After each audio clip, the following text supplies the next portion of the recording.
This is Climate Justice, Y'all, a podcast dedicated to lifting up and centering the climate and environmental justice movement in the South.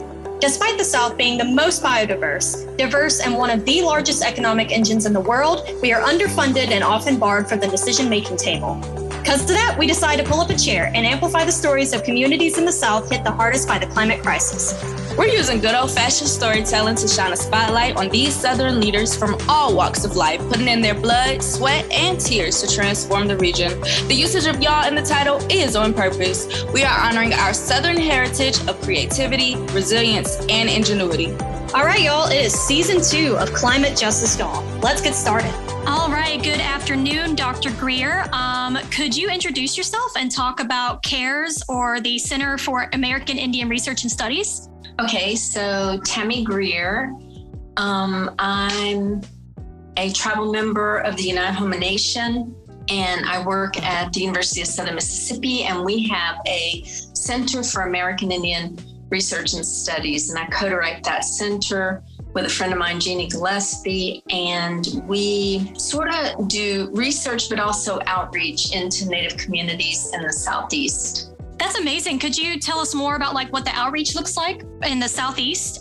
Because I don't know about our listeners, but I know for me personally, and probably Mauritia, we didn't have a lot of interaction with Indigenous communities growing up. And so what does that outreach look like? Right. So that's kind of typical. Your experience is kind of typical. And it's especially typical in the Southeast because Southeastern natives were, you've heard of the Trail of Tears. Well, some tribes call it the Trail of Tears. Some tribes call it the forced removal. So natives down here were forcibly removed from east of the Mississippi to west of the Mississippi to make room for plantations and cotton growers. And so in the 1830s.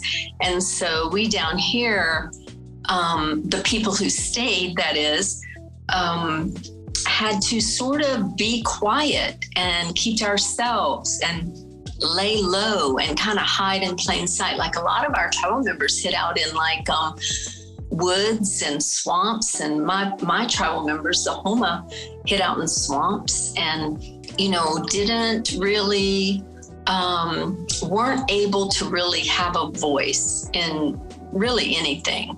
School, we didn't have schools down here. And then we had schools, but they only went to 8th grade and the public schools wouldn't let us in.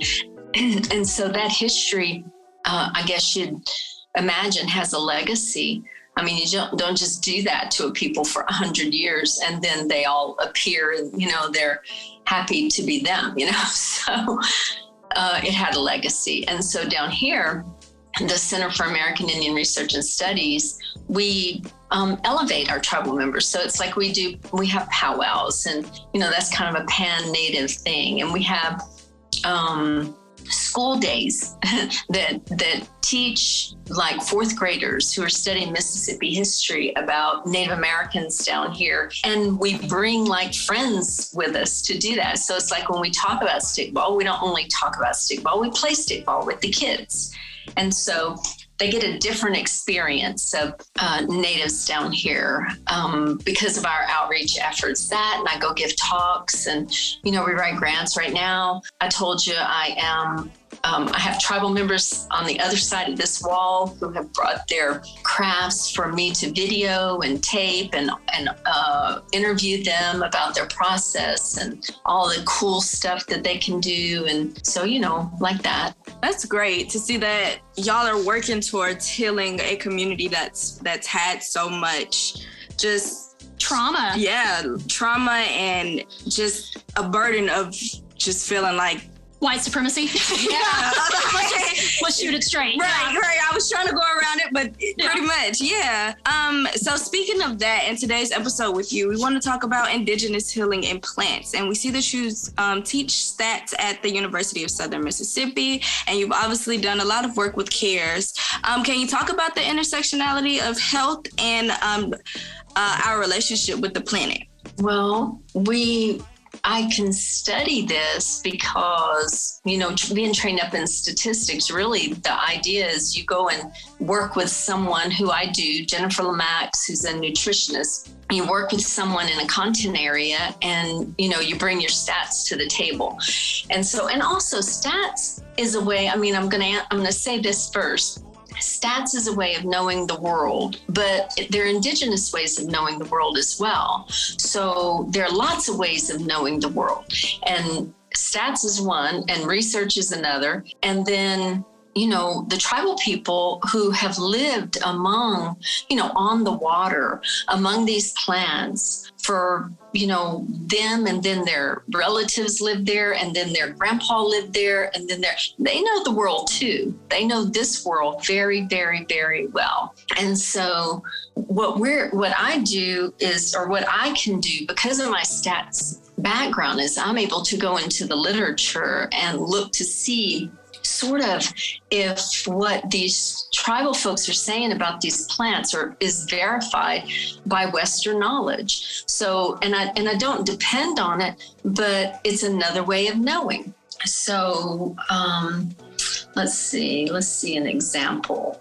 So sumac is putting berries out right now, and Native people use sumac for the flowers, the leaves, the barks, the roots, for treatment for sores on your body. Like if you poison your skin, they'll use sumac to, treat your skin, like as an astringent. So like if you have,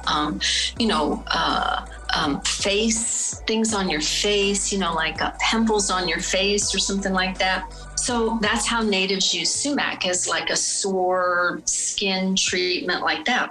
So then you go and you look up sumac and you look to see what sumac has, like the chemistry of sumac and everything. It turns out that sumac has tannic acid. That right there is an astringent. Natives use sumac to prepare cloth for dye. That tannic acid prepares cloth for dye. So it's like, once I see like a lot of uses of something and similar uses and across different tribes, I can go into the literature, the Western literature, and go, how come that plant does that? I just assume that plant does that if a lot of tribes are using it similarly. And then I go into the Western literature and I'm like, how come that plant does that? And usually there's something there that tells me why that plant does that, which is so gratifying, to know that our ancestors, they had their way of knowing the world, and they came to some of the same conclusions we can come to with a totally different way of knowing the world. Yeah, and that sounds like it's really validating for at least for you and for others when it comes to like combining the different ways of knowing, like you were talking about earlier with Indigenous knowledge, Western science, et cetera, et cetera. In an earlier conversation we had, we kind of talked about how every plant in relationship to others has a healing property. Could you go more into that, please? Well, they have that. Well, okay, so plants are they stand in the same place, right? Unless we move them pretty much. I mean, they can move in generations. So like if it gets too hot down here, their seeds will start coming up north of here. So they can move like that as a plant community. But individual plants don't move. And so they stay, which is what makes them, that's a whole nother topic, but which is what should make them for us partners in this, climate change period we're in right now, because that's what they do. They go and they take the land and they stay where they're placed. And so they have a really awesome ability to take back land, to take it back, from the water. They can stand their ground. Anyway, so because they stand in one place, they have to fight every single fight they have using chemicals like the tannic acid is a chemical that fights off bacteria, fungus, things like that. And so their medicine, though, the cool thing about that is you would think that because they're plants, their medicine would be good for them and not for us. But the truth of the matter is that antibacterial medicine that they use to fight off, that chemical that they use to fight off bacteria, and fungus and things like that that would attack them does the same for us. So, and I've heard like all my life, oh, we're all related, meaning plants, animals, the creepy crawlies, the birds that fly, all of us are all related. But when you think about that, like their medicine works for us, and look at them, how different they are from us, you really understand we're all related, Well, and I think that ties into our Mauritius question earlier about like health disparities in our relationship to the planet, because like when things are naturally, we can have a very good relationship with each other, with our family members that are plants, animals, and stuff like that. And what's crazy is that Western climate science is just now understanding something that Indigenous folks have been saying for thousands of years, And so I really love that. And I think there's so much that we can learn from plants. And that's part of the reason why we invited you on the show, other than our listeners really wanting to hear from you too, of course. But yeah, could you talk more about and this could be a loaded question, but what does an indigenous plant mean, and what does indigenous medicine mean, especially for this like Gulf South region?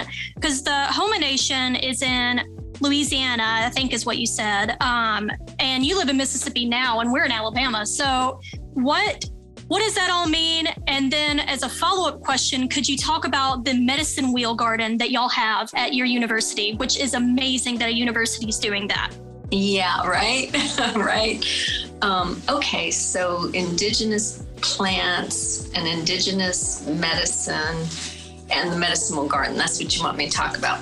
Yeah. I mean, kind of define, what does an indigenous plant mean? What does indigenous medicine mean? And then like, especially native to this region, because, our listeners may not know what any of that terminology means. And then after that, could you talk about the medicine wheel? Yeah. Yeah. Okay, so we have plants down here. Well, this relates to the medicine wheel too, but the plants down here that are from this region, that's what people would call indigenous plants to this region. So they've grown up here. They've been here for thousands of years. They don't need any tender loving care. I mean, this is the most beautiful thing in the world. It's like if you plant with plants that are from here, pretty much you throw them out there, you water them twice, and you leave them alone. And that is the best, like, prescription for them doing well, which is pretty cool, because what that means is they're totally sustainable. They grow here. They love it here. They'll send their seeds here. They'll have thousands of seeds for you to take and use and plant other places. They understand their mission right here in this space, right? Usually I go back, like I go to the USDA website. I mean, I look in like books that talk about and ask people who know about plants that were here before settlers came, and plants that were here before people from, different, because not just settlers, it was, a lot of people bring plants into this area. But so those that were here before, in the 1600s, basically 14, 15, 1600s, when people started writing about them, but they weren't bringing new plants over here, or they were, but we knew which ones they were. Okay, so that indigenous medicine, there's a lot of that now. There's a lot to that, because even medicine people, there were different kinds of medicine people. So there were like healers, and then there were plant people. And then there were women who help women have babies. And, and there were like people who would talk to you about your problems, kind of like we would call psychologists or psychiatrists today. And they were all healers. And all equally so healers, but they had different strengths or different knowledge or something like that. So when you think about, like, even the medicine wheel garden, let's just take just the garden itself is in the shape of a medicine wheel, and it has, paths that are in the cardinal directions, and it has plants up in there according to where they like to be. So it's like if they like high and dry, they're on one side of the garden. If they like low and wet, they're on the other side of the garden. So And the thing is, I guess tribal people, a lot of tribal people and a lot of tribal teachings are about how like everything's a teaching. I mean, that's the rule. Everything is a teaching. So like when you walk in that garden, you enter from the east, and the east is represented, you know, by the color yellow, because that's where the sun comes up every day. And the east represents new life and birth and all things birth, new friendships. When I got to know you guys, that's a birth, that we're in the eastern direction right now, because I don't know you that well. So we're in the east, and you got to respect that direction, because everything starts there. And, you know, just because you haven't developed whatever skill, if you're in the east, you shouldn't have. It's because it's brand new to you. So it's you respect that direction. East is where, this is different teaching for different tribes, like where the direction is. But for us in our garden, the east is the spiritual aspect of yourself. And the east is fire, the fire aspect of the whole universe. And if you think about all what I just said, it's like not just focused on me, and it's not even just focused on humans. You know what I mean? It's like taking the big picture and having a teaching that has multiple layers. And then that's just the east, because then you walk through the garden, you head to the southern direction, and there's a whole nother aspect of yourself, aspect of the universe. There are plants that are represented. There are animals that are represented. I mean, it's, I guess, holistic. I guess that's what I see the difference in, like we in the Western, like me, I'm trained up in statistics, and that's pretty much it. But, there's a whole nother way of approaching training so that it's more universal and can be applied to lots of different things. And I guess that's the difference that I see in training, in my Western education and my tribal education, really. The medicine wheel garden sounds beautiful. Like, I'm quite sure Abigail would love to visit. I know I would love to visit. It just sounds like a place where you could go and like just spiritually connect to nature and just become one and kind of learn some new things. I don't know. It just sounds very nice. It sounds just educational, and I would love to visit. Abigail would love to visit. We would love to come. So to kind of follow up on what you said, so it sounds like indigenous plants are very important. And like, I know this is a lot of new terminology for me. How about you, Abigail? I'm learning. I'm slowly learning. Yeah. Like it just sounds like a lot of terminology been thrown at us. So can you just go into why indigenous plants are so important, and like, how are they sustainable, and how do they create a sustainable living?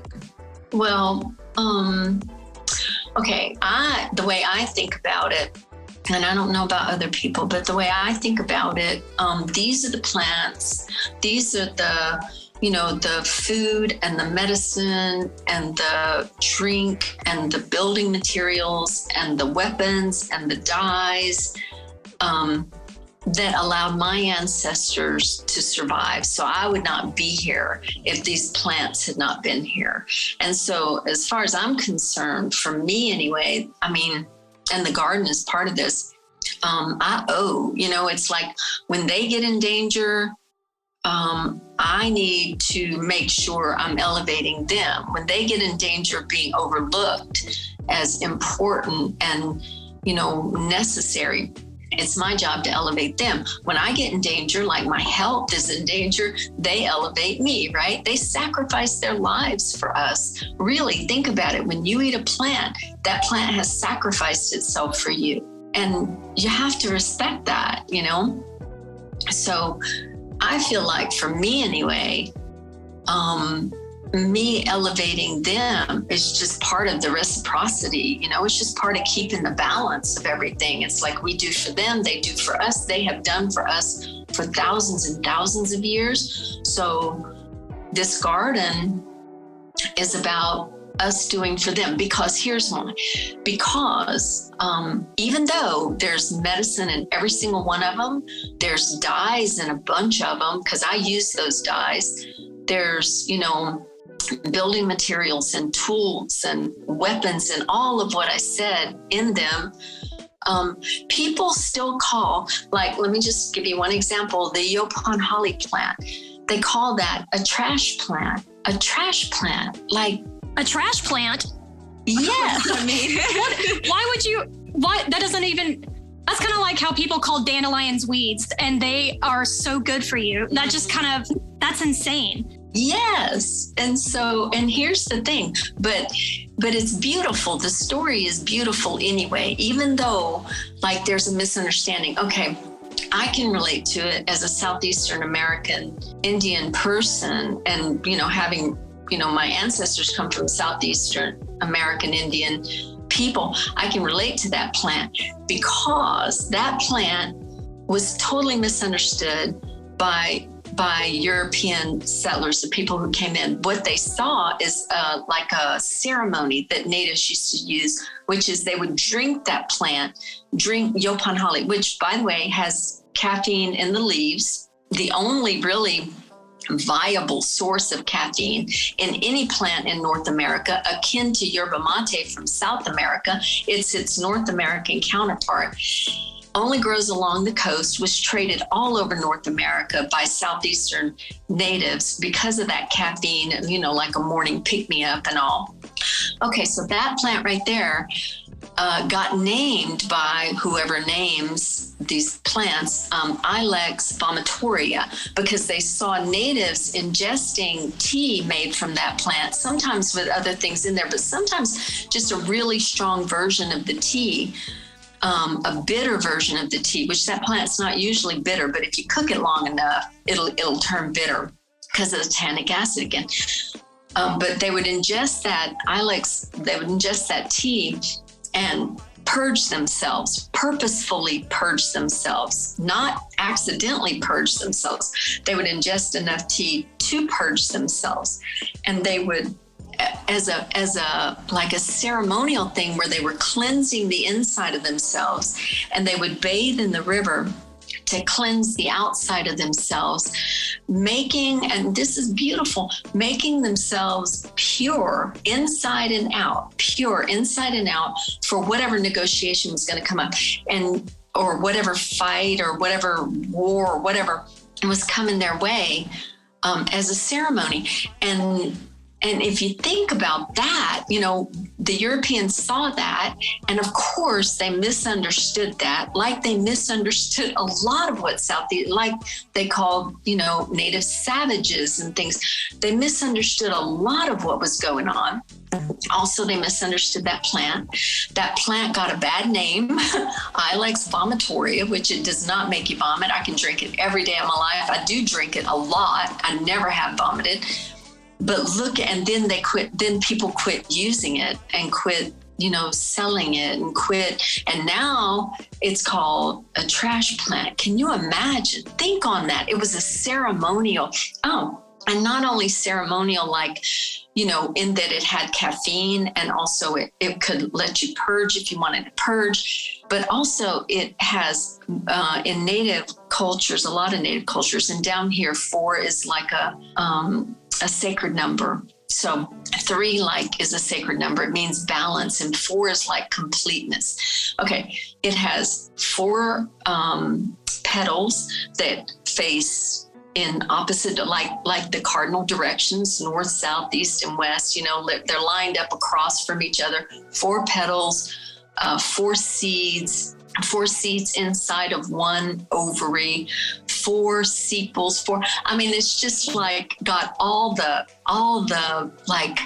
sacredness to it that you can imagine. And also it was a ceremonial drink, and also it had caffeine in the leaves. And now, now people look at it and go, yeah, I mean, they'll run their bulldozer over it in a minute.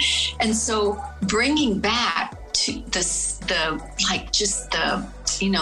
bringing back that plant as an important plant and a awesome plant and a useful plant. And it's like, I feel like I'm doing the same with natives down here when we have these outreach events and all. It's like there's beautiful stuff and sacred stuff and useful stuff, and we just, have not explored that really well at all. So yeah, I am blown away. What was the plant called again? Yopan holly, Ilex vomitoria. Interesting. I'm definitely going to look into that more. For sure. Can you put the name in the chat? Yeah, we'll share it. We'll share it in the podcast promotion as well, because this plant deserves some love for sure. Yes, it's not a trash plant. No, it's not a trash plant. That's rude. And the thing is, it's heartbreaking, the cultural misunderstandings between the colonizers / settlers and indigenous people and indigenous plants. And it's like, I'm so glad that you're talking to us today, Dr. Greer, because I've already learned a lot. For sure. And have you written a book or anything like that about this kind of stuff? Because if you haven't, you should. For sure. And we want one. Yes. I want you to come visit the garden. I love the garden. Absolutely, yeah. But, after hundreds of years of heartbreak and everything, it seems like some people are finally beginning to realize that indigenous conservation, indigenous farming methods, indigenous plants, indigenous animals are all, like you were saying earlier, climate resilient, and they work with the planet rather than against it. Sustainable living. Yeah, and it's sustainable living, like Marisha just said. And so, as a member of the Houma Nation, and please correct me if I'm mispronouncing that, what are some lessons that people could learn from y'all's culture? So we have fishermen down here, and we have, I know one. We have fishermen down here. We have people who make palmetto huts down here. We have above ground oven makers down here. We have people who make dolls out of moss that you used to use to stuff beds with and all. I mean, we have some people down here who understand the environment in ways that everybody needs to understand the environment. So let's think. Yeah, sorry, that's a super loaded question. Yeah, we are part of that. Yeah, I think what we need, some of the things that I've seen and growing up, around people who fished and all of that too. But one of the things that I see that's a big difference and a big lesson that maybe people could take away from indigenous people down here, you never see, or, we haven't had this happen over several hundred years of us living down here. People trying to dominate the environment. Like you would never go into the woods and just clear cut it. You just wouldn't do that. That to me is like a domination paradigm. It's like, let me go in there with big equipment and just lay flat anything that doesn't interest me and anything in my way. If I want to, get some dirt for my house, I'm going to go dig a pit. I'm not going to worry about what happens to the pit. Doesn't even matter because it's on somebody else's property. That pit's going to fill up with mosquitoes. It's going to, give people diseases, but this is not my problem because I want the dirt. It's their property. I'll buy it and it doesn't matter what happens to them. You don't see that kind of wholesale disregard of what is going to happen in 5, 10, 15, 20, 70, 170 years from traditional people, because they're thinking about their relatives in the future, just like they think about their relatives in the past, and we don't want you to move those bones either because those are our relatives and we want them to lay resting there and stay there because they're attached to that place. They're, that's their space and leave them alone. And the same way in the future, it's like we want for this bayou to be here in the future so that, our kids to 7 generations out can use this bayou and fish and hunt and get their food from here. So you don't wholesale damage things, in that way. There's more okay, so that's a domination paradigm where you go in and you just close the bayou down if you feel like it, or if you need something, or if there's a resource you want, you just shut everything else down and take what you want from that, like oil. I don't see that paradigm. And I guess that's the biggest difference I see. I see more of a paradigm, what I call co-creation. So it's like, you know, the squirrels and the muskrats and the otters and the river does what they want to do. And let me see how I can fit in this situation and get what I need out of it. I'm going to have to hunt. Animals are going to sacrifice themselves for me. I'm going to eat the plants. Plants are going to sacrifice themselves for me, but I'm not going to do more than I need to make that happen. I have to have food. And there's even like a tradition of apologizing to the animal when you kill it for food. And, you know, the apology goes something like, I'm really sorry I had to do this, but me and my family, we need food. You know, I mean, think about that. It's like, and if you feel that like honor towards that respect and that like, I don't want to hurt. I really don't want to hurt you, but I have to have food. You're not going to hurt a lot of things because you'd feel horrible about it if you did. So you hurt as little as possible and you disrupt as little as possible, especially if you don't understand it yet. You tread very lightly until you kind of understand the whole cycle and what's going to happen if you dam up that river. Watch the beavers. They'll dam it up for you, see what happens, and then go see if you want to do that too. You know, watch the beavers. They'll show you what's going to happen when you dam that bayou up. And then you might not want to do that because maybe that, you know, leaves your relatives down the bayou without any water and without any fish to eat. And that's a whole nother paradigm compared to what we're used to seeing with our big machines and hole drilling and, you know, making a canal that goes straight out without considering, you know, what that salt water is going to come back on us and kill the plants and then erode, and we're going to get ourselves into a mess. And I think the people down here would have told you that if you would have asked. It sounds like, first of all, there are so many lessons that we could take from that. Some key takeaways I got was like, one, we need to learn from Indigenous folks how to truly respect each other and the other beings in our ecosystem. And two, work with things rather than against them. Like, it doesn't make any sense to, for example, Birmingham is built in this bowl essentially compared to like the surrounding area because we're at the bottom of the Appalachian foothills, and we're experiencing a lot of flooding now. Mm-hmm. And I can imagine that if we had asked people while they were building Birmingham to be like, hey, what's the weather like here? Right. You know, like take in the infrastructure, take in the already existing infrastructure and beings here and work with that. And so thank you so much for highlighting all of that, Dr. Greer. Sure. We definitely needed that. Before we end off, although we would love to keep learning from you, like it's about that time. We gotta wrap it up. Dr. Tammy Greer, we would just love to love that you came on here and spoke with us and gave us a couple of lessons, a lot of lessons, and a lot of knowledge to take home with us. But before we let you go, we want to ask you a quick question.